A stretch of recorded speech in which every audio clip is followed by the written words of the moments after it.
Hey, what's going on? Keith from Trigger Happy. Going to do a long-term review of our 2020 Toyota Highlander in the Platinum trim with the V6. This is gas only, so it's not a hybrid in any way. And it has about 35,000 miles on it. So good and bad. The good, it's super reliable. Had absolutely no issues with it.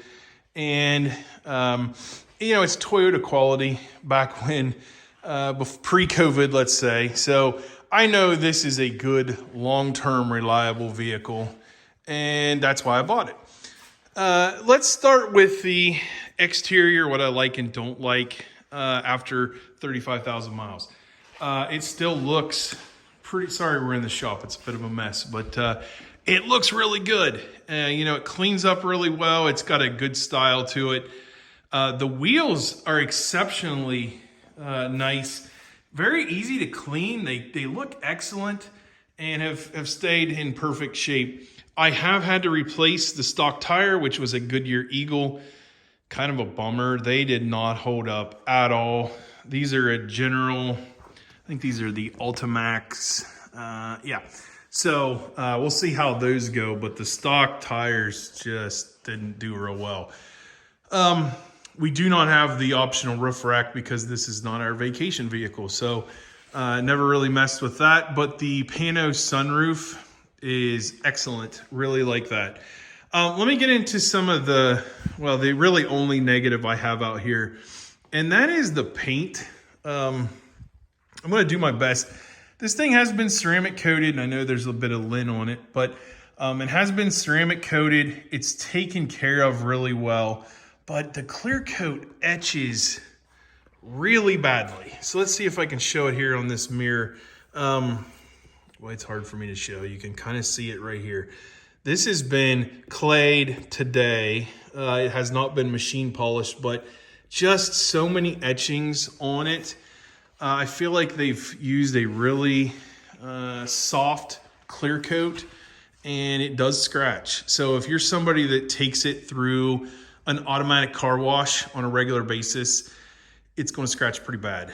I've taken it through a couple times ever. I generally prefer to do my own, but that's kind of been a disappointment, is the clear coat itself. Now let's take a look at the interior, and it has held up really well. Sorry, it's a little dirty on the floor there, but the seats look essentially brand new. There's maybe some really light discoloring here on the driver's seat, but overall they look in perfect shape.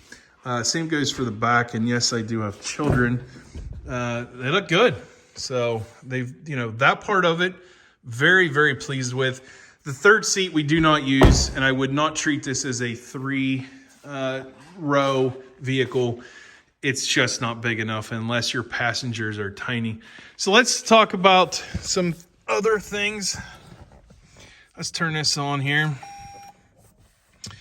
So still an analog dash, which I'm fine with.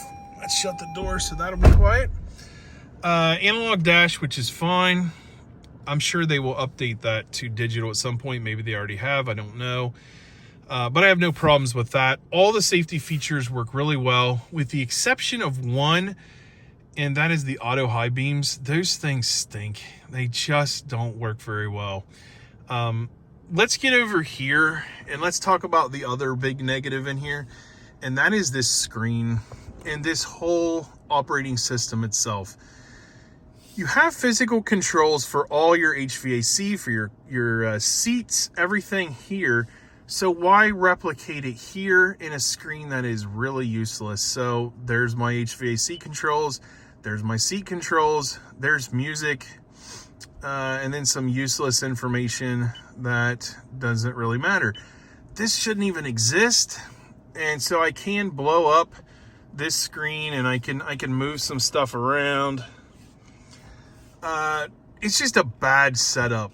Not to mention, if I want to utilize my Apple CarPlay or Android Auto, it has to be plugged in, which is really annoying. So I know they've got newer systems out there. I've got it in my Tundra, and it is far superior to this. So if you're looking at a newer used Highlander with this system in it, it's a little disappointing.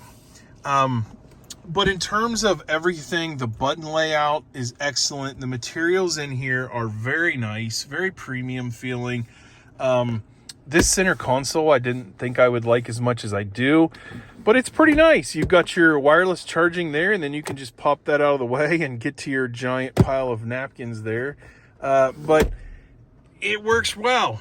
So, overall, this interior has held up well. I'm very pleased with it, with the exception of this. And as far as the driving experience goes, that one thing is kind of a pain. And you're gonna get a look at my mess here, but and I don't even know if I can bring this on camera. You might see it right there above my pile of cleaning supplies.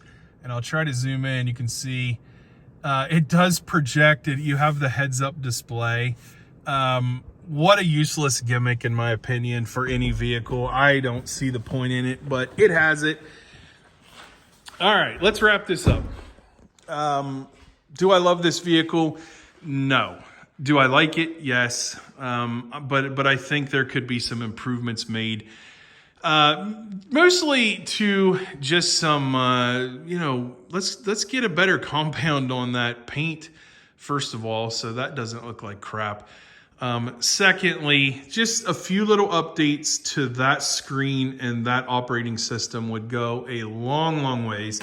But for a $50,000 plus vehicle, I do feel like they could have fixed those things. But overall, against the competition, I think it does pretty well. So thanks for watching. Keith from Trigger Happy. This was my long-term 3,500 mile, let's call it a 3-year update on how this Highlander has held up. So thanks for watching. We'll see you next time.